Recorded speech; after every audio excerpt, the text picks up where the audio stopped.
দর্শক, আমি এবং আমার ভাইস্তে সিরিজদা ইকো পার্কে বেড়াতে এসেছি। তো আমার ভাইস্তে আপনাদের উদ্দেশ্যে কী বলছে সেটা একবার দেখতে থাকুন।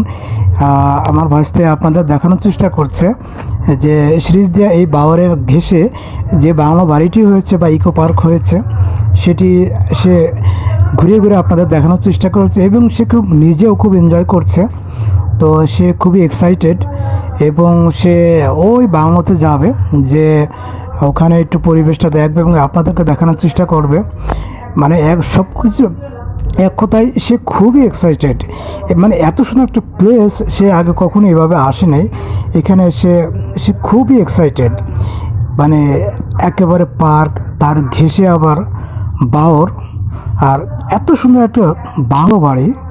তো প্রিয় দর্শক, দেখেন আমার ভাইস্তে ওখান থেকে ঘুরে এসে কাছে এসে আপনাদের উদ্দেশ্যে হয়তো কিছু বলবে, হয়তো শোনা যাবে না, বাট তারপরও দেখি কি বলে। সুন্দর একটি পরিবেশ, ন্যাচারাল ভিউ, মন মাতানো একটি জায়গা। ওয়াও, এ দেখুন চারিপাশে কি অবস্থা, সুন্দর পরিবেশ।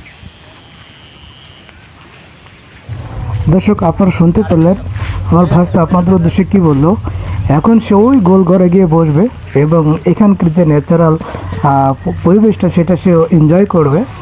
সে আমাকে বলেছে এই গোল ঘরে সে বসে থাকবে। তো যাই হোক প্রিয় দর্শক, জায়গাটি ভালো লাগলে অবশ্যই একটু কমেন্ট করে জানাবেন।